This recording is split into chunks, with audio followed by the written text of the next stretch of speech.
So I started working in this field, working with Help Save the Next Girl, which was started out of Roanoke, and we worked a lot with missing persons, survivors of sexual assault, and so that's really what got me interested in this topic. I feel like particularly with sexual assault survivors, the trauma is so immense, it's so visceral. And it's something that's often swept under the rug and not really, society really doesn't pay attention to them, or they dismiss what they've gone through. And so that really called to me as a human being. So you were one of the first people who started it?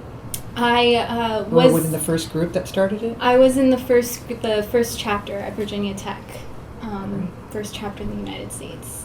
I was president. Great. What about you? Started?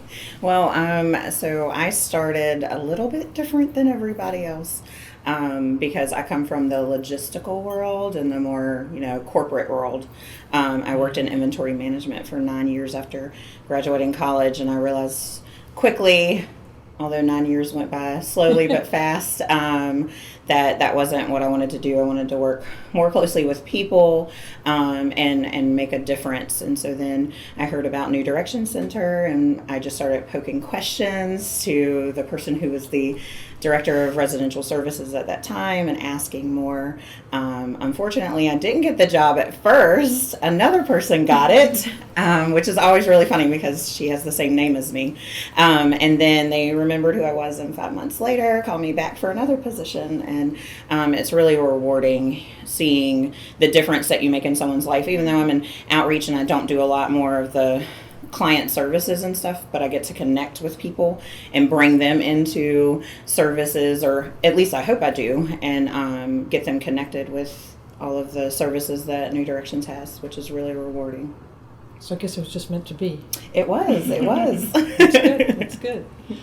So I started here 13 and a half years ago, and I started out part-time as court advocate. And it was just one of those things where it was still back in the days of newspapers. So a friend of mine called me and said, "Hey, I saw an ad in the paper and it looks just like you." So I was like, "Okay, I'll try it out." And apparently it came down to me and one other person, but they chose me because of my Spanish. And so after, I guess it was just 4 months, they offered me a full-time position. And so I moved into the shelter part. So I was still doing court advocacy in a way because, of course, a lot of the shelter clients wanted to had questions about protective orders or custody and things like that. And I had worked and was still doing it periodically as a mediator, doing family mediation. So basically dealing with custody issues, visitation, child support, those kinds of things. So I was able to use that as well. And after a few years of where I became the director of the residential services area, then I became the coordinator for, it was kind of a mix of positions, but basically it was doing outreach, so some of what you were doing, and then it was also coordinating advocacy services for sexual assault survivors. And so anyway, not to bore you all with my trajectory, but then I just kept moving along, and then one day our previous director left unexpectedly, and the board asked me to step in on an interim basis, so I did. And then after about a month of that, they said, now I never thought I'd want to do that because I've always done direct services, and I've always worked in the social justice field, so I just thought, I would never want to do anything that had to do with budgets and reports and grants and all those crazy things, pushing paper around basically. But after doing it for a while, I realized it was a lot more than that, and I guess it was just like a good place for me to move to after all those years of doing direct services. Mm-hmm. So I'm really enjoying it, and I have a great team. And it is hard. I know we've discussed this before, but doing direct services for a long period of time, I'm not really sure I see a lot of people do it for more than maybe 10 years is kind of even that the max, because it's very taxing, and you hear a lot of horrible stories, but it can be rewarding on the flip side, however frustrating too. I know I think working in direct services for more than 10 years is commendable because it's difficult, and it's difficult to see survivors, particularly in this rural area, struggle the way that they do. Right. So I guess I was past my shelf life anyway. But, Did you have you served a lot of people that are Spanish speaking in your 14 years? Yes, actually.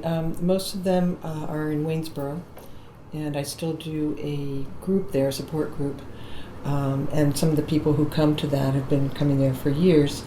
And sometimes we don't even really talk about, relationships. We might just be talking about what's going on in their lives. And so, and then I've worked a lot with some advocates from other areas, neighboring areas like Harrisonburg, where they invite me to partner with them for things like wellness fairs or trainings, grassroots trainings. They started a grassroots mediation training in Harrisonburg, so I taught that class because one of the classes in mediation, they spend a whole day just talking about domestic violence. A lot of people don't really associate mediation with that, but it is a very important thing because, of course, mediation is all about balancing out the power, and, of course, domestic violence has a lot of the same components of people who are in relationships where they just don't have a voice. Mm-hmm. And I guess that's why I always found that was an interesting overlap. Mm-hmm. But, I still have a lot of my clients. I just ran into one yesterday at the Y. She was just driving by, and she's like, "Oh, Claudia, come out, give me a hug." And she's doing great. And so when you see people like that, and she just bought a house, she just looks so happy. Mm-hmm. And she did all the heavy lifting. But, of course, she says that we helped her. And so, anyway, it's always one of the advantages, I guess, just like on the flip side, it can be a disadvantage, is that in a small area like this, you do see the people, and then you get to see what they're doing, and they generally have a very positive take on everything that they went through, and they really have a better understanding of it, after the fact. Absolutely. And I think there is, with a rural community, it can be hard. There's not a lot of outreach and education as far as domestic violence and sexual assault goes, and I mean, it's a difficult topic, and as we see every day when we go out in the community and we tell people what we do and who we work with, they kind of glaze over and they don't really want to engage with us. They don't want to talk about it at all. And, we take for granted the fact that we work with survivors of domestic violence and sexual assault every day, and so not everybody is faced with that fact all the time. And so I really do appreciate anybody who wants to engage in this topic because it is difficult, and nobody wants to think that it actually happens in their community, in a small community. I think there's a huge myth that it really only happens in the cities or in larger areas, but it's almost more rampant in rural communities because it's easier to hide. Right, and harder to talk about. Mm-hmm. You always feel like, if I go there, people will know what's going on. Right. Mm-hmm. There's So lack that's of hard. resources, the lack of transportation, and housing. So how is someone supposed to get into a safer situation if they don't have the resources to do that? And so that can make it even harder for someone to want to leave, which we were talking about that in our volunteer training just last night. So that, just telling people there's all of these barriers, so it's not so easy to just ask, well, why didn't she just leave? Right. So. We get that question all the time when we do presentations. I know all of us have gotten that question out in the community. Well, why don't they just leave? And it's not that easy. There's so many barriers. Financial abuse is a huge one. The abuser racking up debt on their credit card or not allowing them to work for years, so they have no employment history, no money of their own. That's a huge barrier to leaving. But also on the flip side, when people ask why don't they just leave, I think that points to a bigger issue in society as well. Why are we asking that question when we really should be asking why do they abuse? It kind of points the finger at the victim, at the survivor, which I think is a common theme within domestic violence and sexual assault. We, instead of asking why somebody perpetrates that crime, we ask instead what the victim could have done to avoid it, and that's completely missing the point. Right. Yeah, just today at lunchtime, we had a hotline call where the person was talking about how they had been pretty brutally assaulted back in July, and then after that got back together with the abuser. Mm-hmm. So now not only people are asking, well, why didn't you leave, but it's like, why did you go back? Mm-hmm. And I think that that's a really difficult thing for people to understand when, Right. Abusers are just really, really good at telling you what you want to hear. Right. And, people forget, too, that this isn't a stranger crime. So it's Mm-hmm. easy to sort of disconnect when this has happened to you at the hands of somebody you don't know. Right. But when it happens to you with somebody that you had hopes for and dreams and that you loved and maybe still do love and maybe have children and you just have a whole history. So when they can just throw out just enough to make you hope that things can change, that's a really hard thing to deal with. And I find that that's probably the biggest hurdle with getting people to see that no, it is not their fault and that there isn't just some magic combination of things that they could have been doing to keep this person on the right track. That that's all their behavior, as you said, and they make those choices, and then you are just an innocent bystander in that situation, and it's just very, very difficult to sort of untangle all of those pieces. Right. I mean, we see that all the time, and our services are not conditional on whether the person leaves the situation or not. They don't have to actually actively leave it because that's a decision that they have to make for themselves.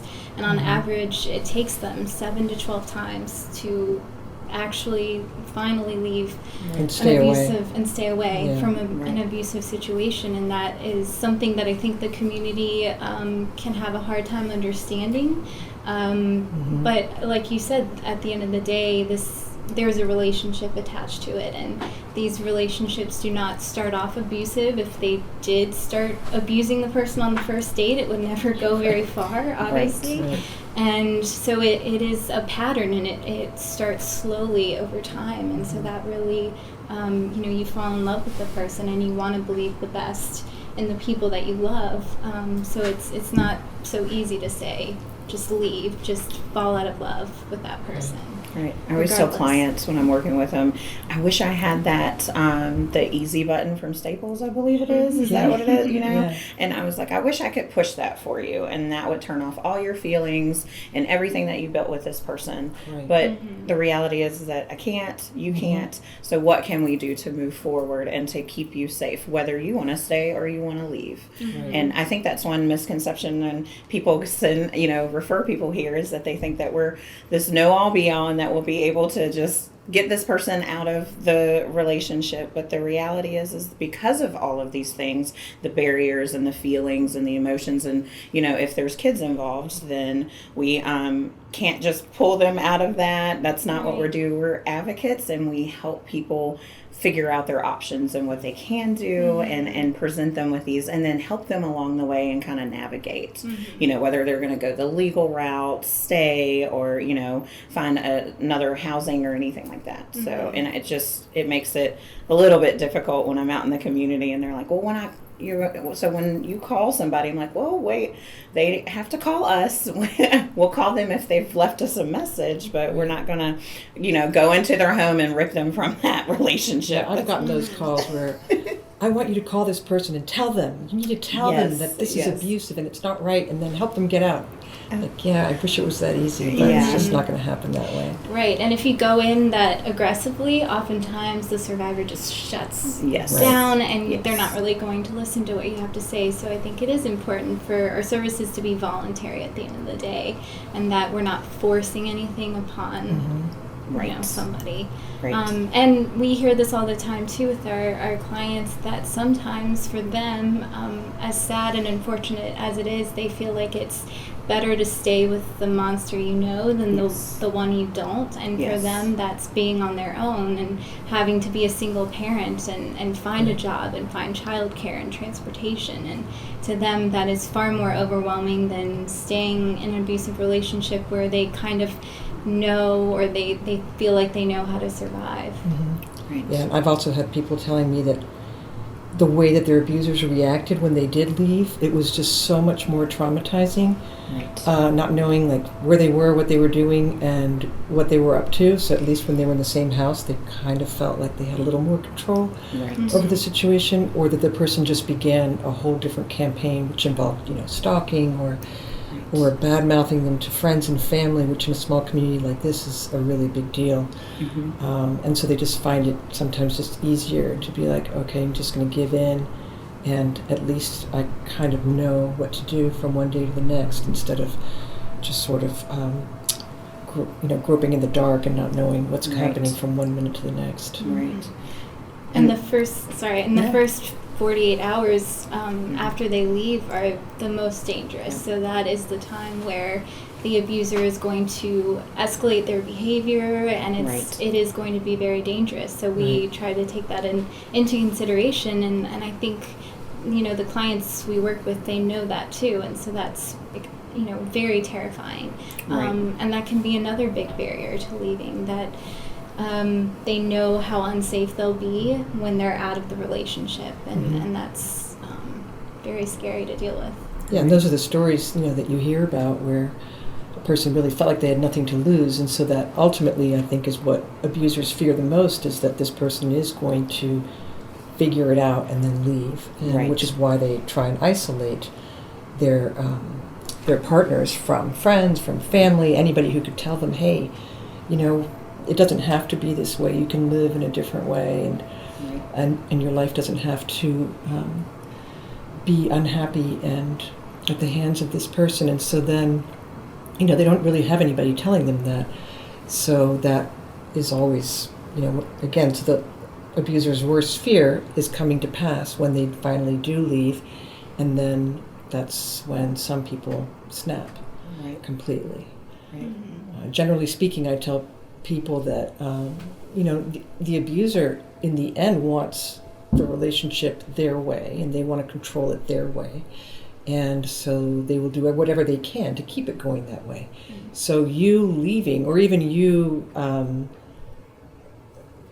I guess being permanently injured or killed at their hands, is not their goal. It's to keep you there. Right. Of course, that can lead to all sorts of situations of accidents and things, but generally speaking, abusers are not setting out to do that. They just are, I guess, pulling out all the tools and strategies that they know to keep that person where they want them, and Right.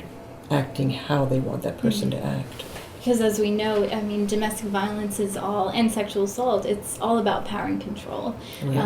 And I say this time and time again in my presentations, that sexual assault is not about sex. It is about power and control. And I think that's a really important aspect for people to know, that ultimately when you're looking at the various behaviors, people ask, why would you do this to somebody Right. that you love? Or why would somebody sexually assault somebody? And a lot of people with sexual assault like to point to sex or this animalistic attraction to somebody, and they Yeah, can't control it, which is by no means true. It's about power and exerting that power over another human being. And so when you're looking at breaking down the behaviors, you kind of can always point back to that. Yeah. Right.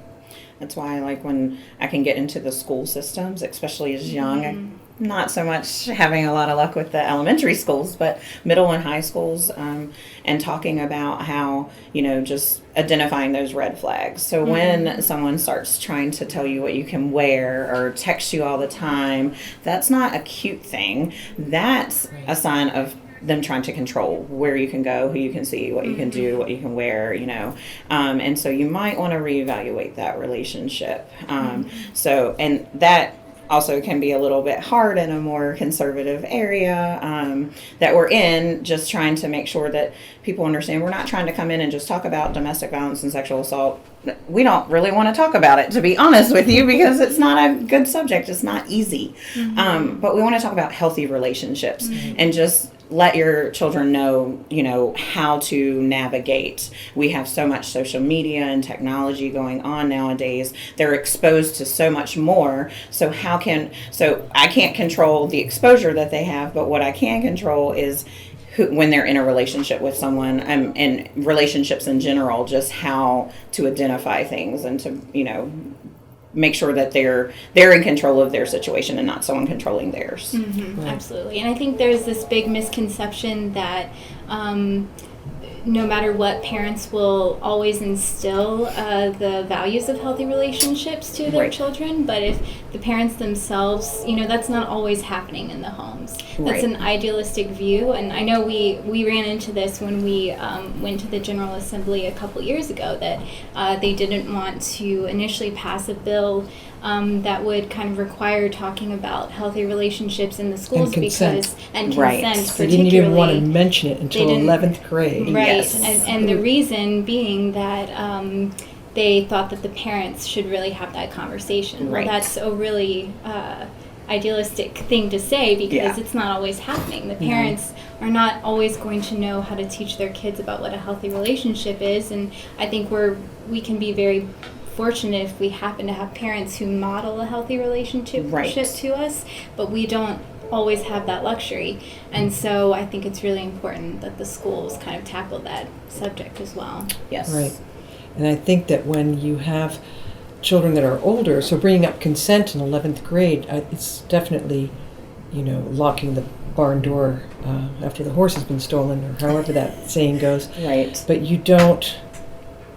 Well, first of all, kids don't really want to talk to their parents about, even in the healthiest families, you're not talking about, talking about consent means also talking about sex, and it means talking about sex in a healthy way, and so, nobody I know really wants to have that conversation with their parents. Right. But when they're younger, you can talk about consent in a different context, and just talking about, you can even talk about it in the context of a friendship, just not accepting certain behaviors or just certain situations that you can then stand up for yourself and say, no, I'm uncomfortable with this, I don't want to do this. Yes. And so I think that if we're able to do that from a young age, I think we would definitely be a lot farther along. And then by the time people do get to high school and start dating, if it's even called that anymore, then they'll know that somebody calling you or texting you 3 times an hour to find out where you are and who you're with and what you're doing and what you're wearing is not normal. Right. Absolutely. I think people definitely have the misconception that agencies like ours or advocates like us are trying to go into schools and talk to kids about sex and domestic abuse and physical violence, and but we by no means use those terms, or and really when we're talking about consent, we really don't even mention it in the using the terms, sexual terms. We talk about it. We show a video about consenting to having tea with a friend, and so we try to keep it very PG, because we are aware that it is the schools and they are children, and we're not trying to bombard them with difficult topics, but we think that it's really important that they still get the foundation of what a healthy relationship is and what is consent, because it can be applied to so much more than an intimate relationship or sex. It can be applied to friendships, to family members, to work a lot environments. of work environments. So talking about boundaries. Exactly. Right, exactly. It can translate to so many more valuable skills in life, and so I think that's a common misconception as well. Yeah. Right. So I think too that we have a lot of difficulty, particularly with sexual assault, and bringing that up too, because people think that we're going to get into a lot of uncomfortable topics. Right. But I think, which, as you said, we don't really want to do. Yeah, we don't want to do. A co-ed group of 16-year-olds doesn't seem like the most comfortable situation. But I think for me, whenever I go out into the community, I see so many myths surrounding sexual assault and sexual violence, and particularly myths that can be very victim blaming. That it has anything to do with if they wore a shorter skirt or less low-cut top, or if they had just not gone out at night or drank with their friends, as if that's any sort of excuse to be assaulted. And ultimately, that's putting the blame completely on the victim and putting it on a person to keep themselves from being assaulted, when really we should try to refocus on keeping people from perpetrating sexual assault. And so I think that speaks to an issue as a society as a whole, that we're more so concerned with, putting the blame on victims. Yeah. I mean, I think sometimes people just also have a hard time accepting that sometimes bad things happen, and so they sort of want to put everything into a neat and tidy box and then think, oh, well, that will never happen to me because I don't go to bars and I don't, accept drinks from someone or engage in conversations with strangers, and so therefore I'm safe. And, at the end of the day, none of us is safe from any violence, whether it's domestic violence or sexual assault, whether it's from a stranger or someone that we know. It happens to every person, not every single person, but all the people that it happens to are from every walk of life. Age, race, gender, religion, education, socioeconomic background. It doesn't discriminate. I think too, people think that sexual assault, they have this image of this stranger jumping out of the bushes at night and violently holding you down and raping you, but it is not often like that. I mean, 7 out of 10 times sexual assault is perpetrated by somebody the victim knows, so either an acquaintance or an intimate partner, or a spouse, or somebody who they work with. So oftentimes it's not a stranger, and I think that's an even more uncomfortable reality for people, to think that the people we know could do something like that to us. So they try. It's more comfortable for us to think that it's a stranger, and then and we can prevent it by not going near bushes or not going out at night, but it has nothing to do with that. And so I think that's hard for people to cope with. Yeah, I remember from my days of counseling people where they would blame themselves for having been in the wrong place at the wrong time. And I'd said, well, ultimately, yes, you can stay at home and never go anywhere, never talk to anyone, but A, that's not practical.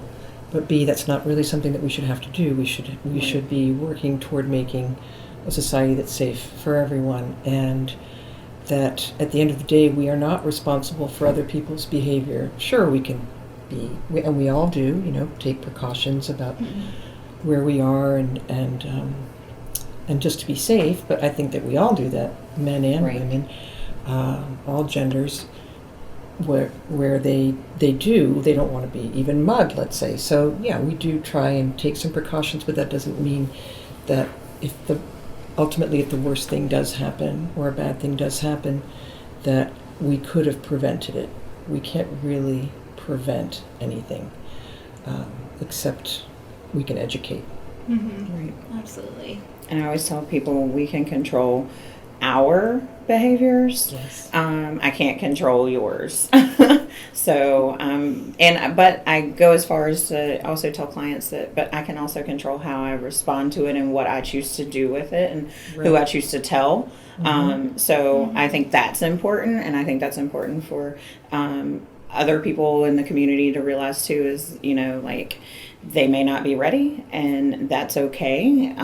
If they've called us, that's one big step. So, especially when we have family members who are calling, like, well, I told her to call and she says she has, and I'm like, well, that's a big step. So, let's just go with that. And then if she wants to take the next step, or he wants to take the next step, we'll be here along the way. Right. And I think too, people have a lot of questions around reporting versus not reporting, and they have this idea that if you're a real sexual assault victim, that you will always report the crime.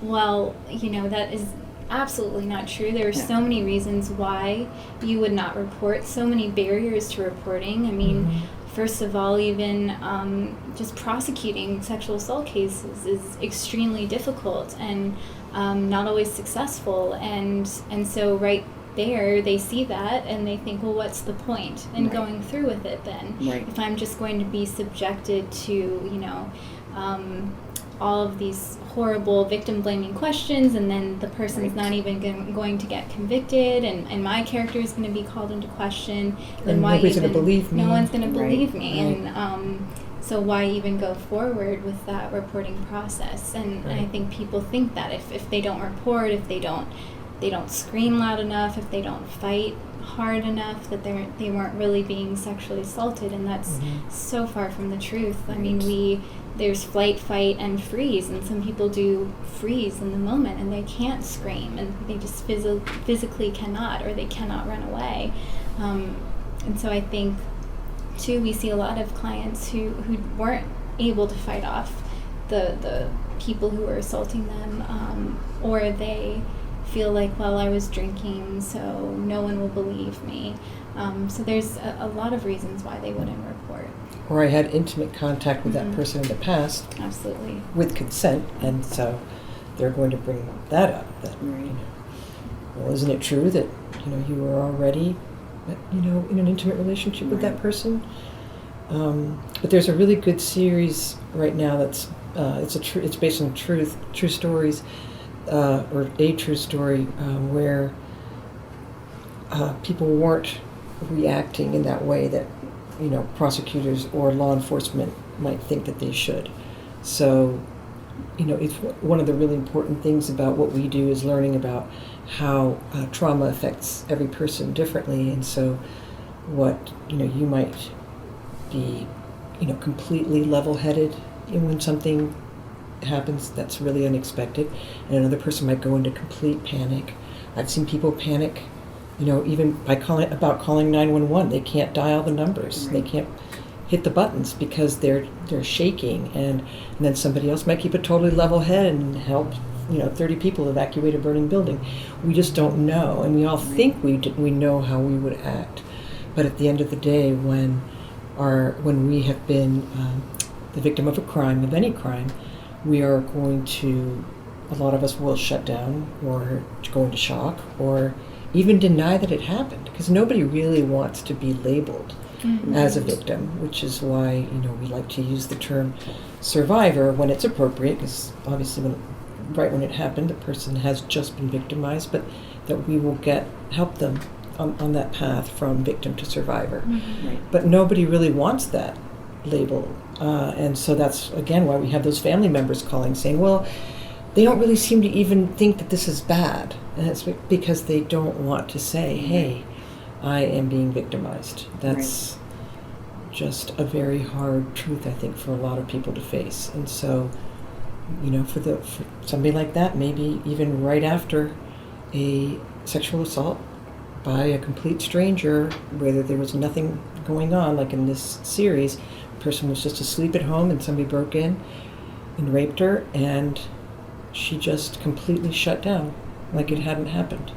So yeah, somebody might watch that and not really understand. But I remember a few years ago I was talking to a prosecutor who said that she always knows that there are people on the jury who want everything to be like a certain way, and she calls those the NCIS people, and then the ones who understand that a victim might say one thing and then do another and then act in a weird way, or, you know, maybe even the next day communicate with the person who assaulted them, and then she calls those the law and order people. And so she says you can totally see how a jury will be, if, you know, depending on what their mindset is. There are people out there who want everything to fit into a box and follow a certain formula and, you know, be all like DNA. And then other people who understand that human beings are just, you know, their thought processes are all over the place on a good day. And on a bad day, forget it. I mean, even when people have witnessed a crime, they want people to go through at least one sleep cycle, if not two, before they tell their story, because they're going to remember different things, because the traumatized brain sometimes just fastens onto one thing and then forgets all the rest. So it's not a linear path. Right. Right. And so when victims and survivors' stories are not completely linear, people automatically take that as They're lying. Well, they're lying, and Right. Or they're hiding something. Yes, Right. exactly, and that's so not true. It's just the way that we react to trauma, and it isn't always going to be linear. And they're going to remember things or deny some things until they're ready to admit that this happened to themselves, and then another step to the community. I mean, Right. to tell.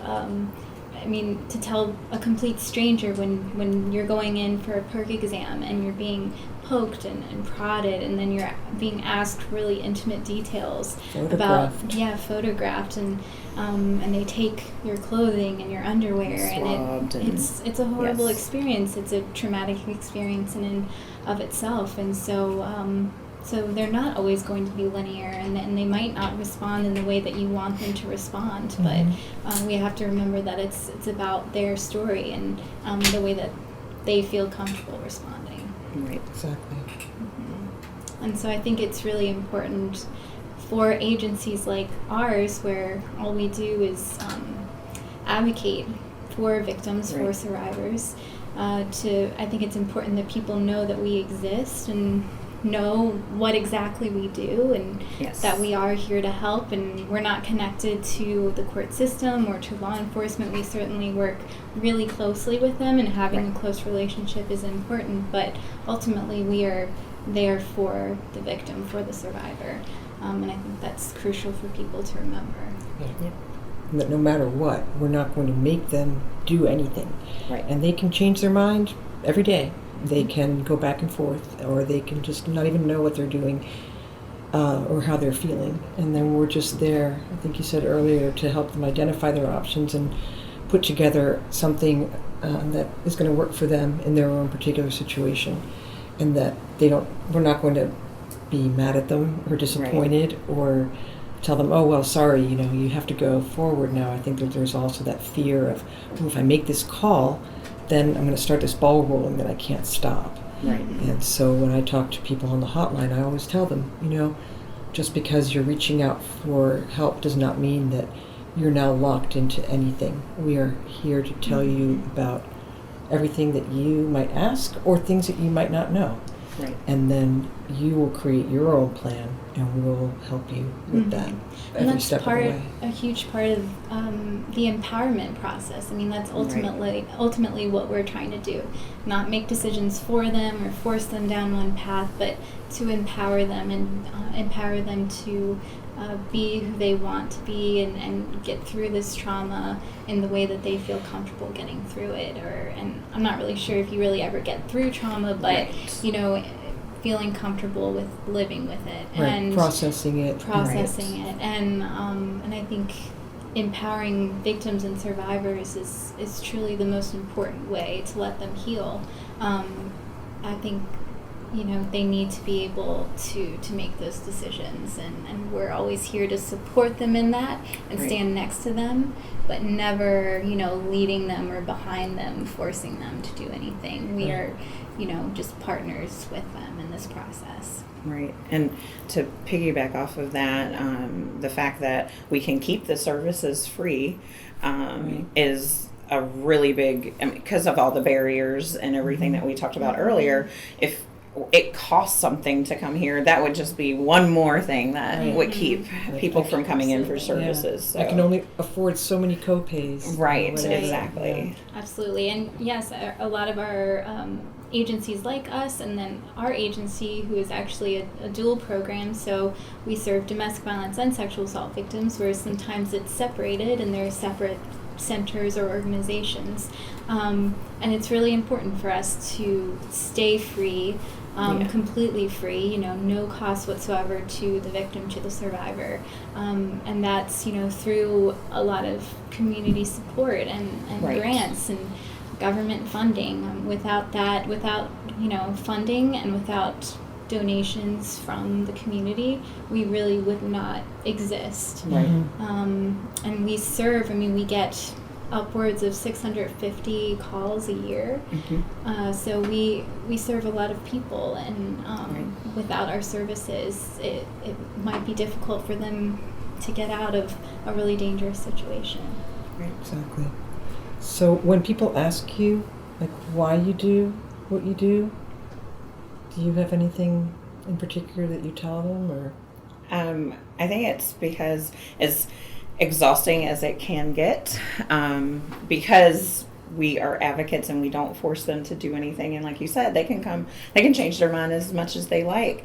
And that just is like, oh, okay, let's get, all right, so we didn't want that option, let's get another one. And then seeing them take, whatever it is, whatever advice I may have. And sometimes I feel like I don't know where, like, I'm like, I don't, you want to try that one? We'll go with it, And it's just that, the empowering thing, just getting them back and seeing that, when they came in, they were, for lack of better words, a hot mess. Right. And then, a year or so down the road, or however long it takes, and then you see them and they're just so strong. Like you said, you saw the lady at YMCA, and she looked good, she felt good, and that's what you want to see. I don't want to see them when they're in a hot mess, but I'm glad that I'm here to be able to be that support person for them. I always tell people when I'm out in the community, look, this is what we do if they choose to stop at our table, but because of the difficult when they drive their conversation. kids, don't look. Yes, exactly. But I'm like, this is who we are and this is what we have. We hope that you never need our services, but we're here if you do. Right. Absolutely. And What for about you? I agree with Roz that seeing a client when they come into me and they have no light in their eyes. I think one of the saddest things that I heard, and I hear this so often, is is it ever really possible for me? Like, is there ever a relationship that isn't like this? I had somebody who I was trying to talk with her about what a healthy argument is, that every married couple has arguments, but there's a healthy way to go about it. And she said, so when you're arguing, you don't, like, your husband doesn't say, curse words to you or call you nasty names? And I said no, and I kind of laid out what a healthy argument would be, and she said, well, I just don't think that's possible. And she said, I've never been in a healthy relationship in my entire life, and I just don't even know what it would be like to feel love from somebody. And I just think that's the saddest thing in the world, because we all deserve to be loved and to have that. And so I think when I see somebody come in and they've been just kind of mentally and physically beaten down, and there's no light in their eyes, and then maybe a year later, maybe 2 years later, or 3, they have that light back in their eyes, and they tell me that they've met somebody and they actually, open the door for them and pay for dinner, and they don't call them nasty names, and they actually, bought them flowers for the first time ever. And I think that's just... Or one client of mine who said, I was just singing. A song came on the radio and I started to sing, and then I stopped. And my boyfriend asked me why I stopped, and it was because whenever I did that before, my husband would tell me to shut up, and not that nicely either. And so I just didn't even have the freedom to be myself. And it was just so strange for me to realize that I could just be with somebody and act, in any way that I just wanted to, and positively, of course. But I could just express myself without having to worry that they were going to put me down or tell me something, that there was something wrong with me, or just make me feel stupid. And so she said that was just so liberating for her, that, this person was just like, yeah, of course you can sing in the car. Like, isn't that what the car's for? Right. I'm giving people that hope that you do deserve a healthy relationship, that you do deserve somebody who truly loves you. I think that's one of the more rewarding aspects of our jobs. Yeah. What about you? Well, I think my favorite part, and it's happened to me several times over the past umpteen years, I've heard from people say, that very first day that I met you, you told me that everything was going to be okay, and you said it in such a way that I totally believed you. And I guess part of it is because I really do believe it. I really do believe it's not, and I tell them it's not going to be overnight, but I promise you, someday you're going to be in a better place, and you're going to look back at this. So you want that red button?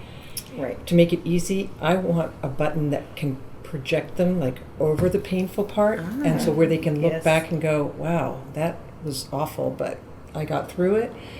And so, because I have seen it and I know it is possible, I truly believe it. And so I'm not saying it just to make them feel better, and I guess there is something in my tone or in my voice that makes them believe it, and they've told me that they left here feeling like, okay, maybe it is going to be all right. And then it did. It happened.